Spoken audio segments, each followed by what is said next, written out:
Morning. আশা করি আপনারা খুব ভালো আছেন, আমরাও ভালো আছি। আজ বুধবারের সকালবেলা, এখন যাচ্ছি বাজার করতে। আজকে ছোট্ট একটা ব্যাপার আছে বাড়িতে, সেই জন্য ফল ফুল আনাজ মিষ্টি সব কিনতে যাচ্ছি।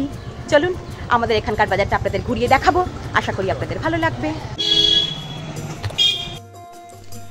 আমি বাজারে চলে এসেছি। এবার প্রথমে আমি কিনবো ফুলের দোকানে একবার যাই। বেশ ভালো আজকে ফুল আছে। কি মালা কিনবো সেটাই বুঝতে পারছি না। রজনীগন্ধার মালাগুলো দিলে বড্ড কালো হয়ে যায়, আমার একদম ভালো লাগে না। কিন্তু এই গাঁদার মালাগুলো খুব সুন্দর আছে, দেখি গাঁদা ফুলের মালাই নেব ভাবছি। ফুল নেওয়া হয়ে গেছে, এবার চলেছি সবজির দিকে। সবজি তো প্রচুর আছে, কিন্তু হিসেব করে নিতে হবে। সেই জন্যই আজকে আমি কর্তাকে পাঠাইনি বাজারে। আমি আজকে কি রান্না করব সে তো ঠিক করেই রেখেছি, তাই সেই হিসেব করেই বাজার থেকে জিনিসটা আমি কিনে নিয়ে যাব। আমাদের বালি বাজারটা কিন্তু বেশ বড় জায়গা জুড়ে, প্রচুর লোক সমাগম এবং জিনিসও কিন্তু খুব ভালো পাওয়া যায়। আমার কিন্তু আনাজপাতি কেনা হয়ে গেছে, এবার যাচ্ছি মিষ্টির দোকানে। মিষ্টি কিনতে হবে। সেই এখানে এসেও ভাবছি কি মিষ্টি কেনা যায়। আমি অনেক জিনিস একসাথে দেখলে না সেই বাঁশ বনে ডোমকানা হয়ে যাই, কোনটা নেব বুঝতেই পারি না। যাই হোক, একটা হিসেব করে নিয়েছি, এবার বাড়ির দিকে চলে যাচ্ছি। ফলটা কিনবো, আমাদের বাড়ির সামনেই একটা ভ্যান বসে, সেইখান থেকে। সেখানে ফলটা বেশ টাটকা পাওয়া যায়। এই সেই ভ্যান ফল নিয়ে হাজির হয়ে গেছে। পেটিতেই আপেল রয়ে গেছে, সেখান থেকেই আমাকে কিনতে হলো। বাজার হয়ে গেছে, এখন বাজার ছেড়ে ফিরছি বাড়ি। চলুন, আজকে বাড়িতে প্রচুর কাজ। বাজার টাজার হয়ে গেছে, ফল ফুল সব কেনা হয়ে গেছে। চলুন বাড়ি থেকে। রোদ্দুরের আবার স্কুল আছে, পরীক্ষা দিতে যাবে রোদ্দুর, আমাকেই দিতে যেতে হবে। ওর বাবা বেরিয়ে গেছে। চলুন, আর যেগুলো কেনা বাকি আছে সেগুলো কিনে তাড়াতাড়ি বাড়ি ঢুকি। দুধ দই সব নেওয়া হয়ে গেছে, এবার বাড়ি চলে আসছি। বাড়ি চলে এসেছি। রোদ্দুরের পরীক্ষা, রোদ্দুরকে খাইয়ে দাইয়ে আবার স্কুলে নিয়ে যাবো। পুজো আছে, রান্না বান্না আছে, সব কিছুই আছে। তাই কাজগুলো সেরে ফেলি।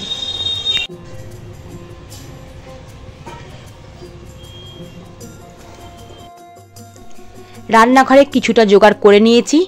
এখানে চাল মেপে রেখেছি, নারকেলটা রেখেছি ভাঙতে হবে, মোচা কেটে তেঁতুল জলে ভিজিয়ে রেখেছি। ফুলকপি আলুর তরকারি হয়ে গেছে, এখানে টমেটোর চাটনি ফুটছে। প্রচণ্ড ব্যস্ত আজকে। রোদ্দুরের পরীক্ষা দিয়ে আসলাম, এরপরে যেটুকু রান্না বাকি আছে সেইগুলো করব। আজকে আসলে আমাদের ঠাকুরের জন্মদিন, সেই জন্য একটু নিরামিষ থালি রান্না করছি।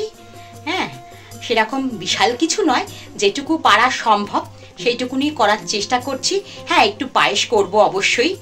আর বাজার করেছি, রান্নাটা সারছি, তারপরে নিশ্চিন্তে শান্ত মনে পুজো আচ্চাটা করব।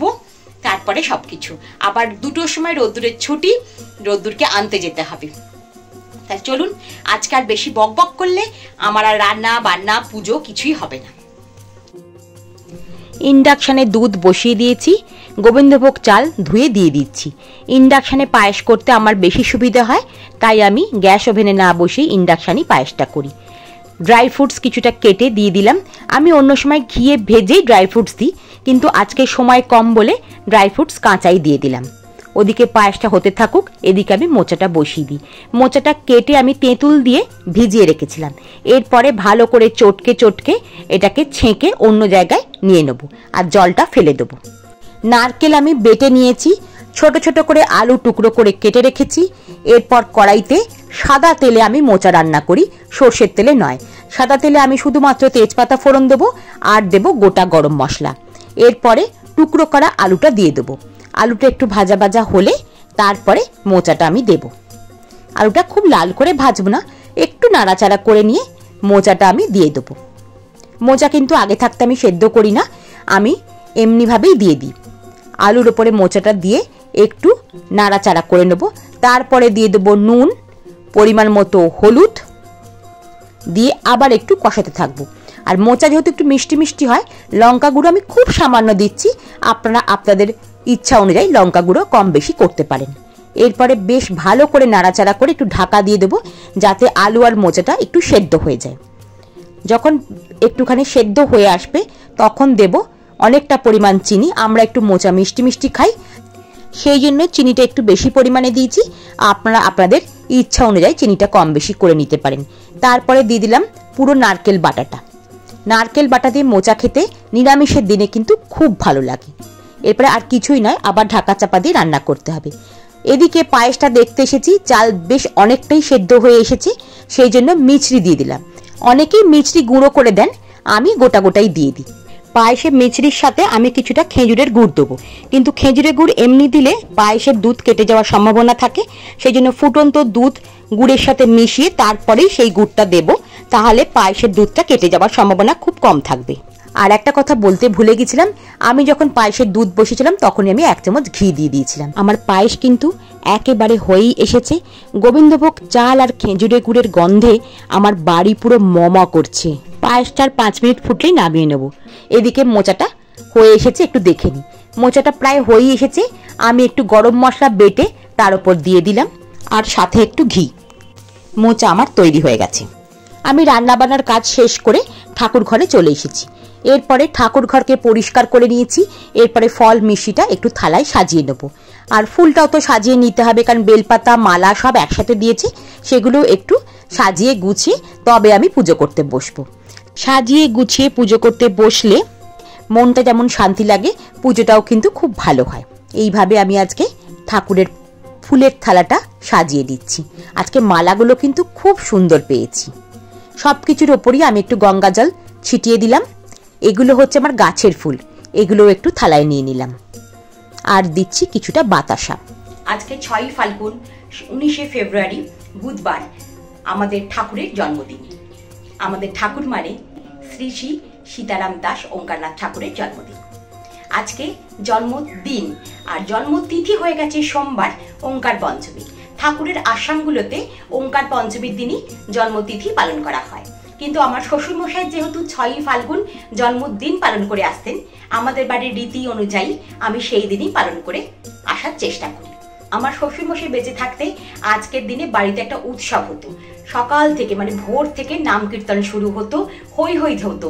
মানে কি বলবো, সেটা একটা অন্যরকম আনন্দ, অন্যরকম অনুভূতি।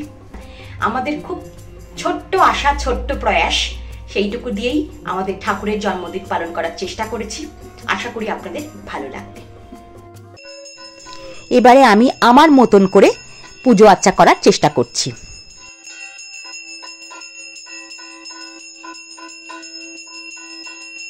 এইখানে হচ্ছে ঠাকুর আর ঠাকুরের স্ত্রী। এই যে ঠাকুরের ছবিটা পরিষ্কার করে এখানে দেখা যাচ্ছে, ইনি হচ্ছেন আমাদের ঠাকুর। এনারই আজ জন্মদিন। আজকে ঠাকুরের জন্মদিনে একটা কথা না বললেই নয়।